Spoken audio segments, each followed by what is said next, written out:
All right.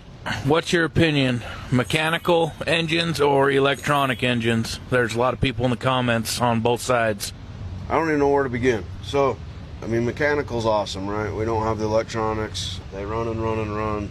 You don't have near the breakdowns, but you also don't have near the efficiency and the power that you get from electronics. And, I'm going to get some arguments, but, right now you could hear someone argue and say, oh, if I had an old motor, if I had a 6NZ or if I had an N14, life would be better. Well, those are still electronic. Granted, they're not as electronic as what we're seeing these days, but in that era, 2002, 2098, if you had one of those, you were wishing you had a B model or a big cam because you didn't want the electronics because you were broke down in the shop just like any other time. And people forget that.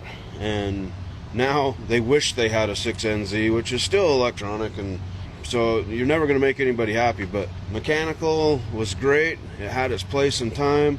I'm still a lover of the big cam, but it's not workable in today's market. I'm going to get a lot of comments on that, but it's really not. I mean, there's a few drivers out there that can drive one and get it from point A to point B without, that doesn't care that it doesn't go 80 down the road and doesn't have to go the speed limit up the hill. But, most of the people out there cannot drive that, and they're going to melt it down.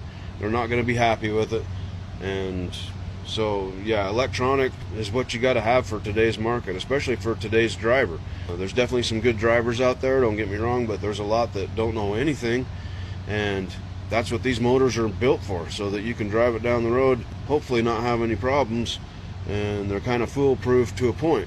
So, yeah, they build, taking into account emissions, but they build motors to meet the market, and that's where we're at right now. So you can't get one, so I'm just going to go with electronic is better, but believe me, I'd take a B model cat and a big cam any day over some of this stuff. But reality is, getting up and down the road, cross country with one of those, you're not going to do it more fuel efficient and with as much power as you will with today's motor.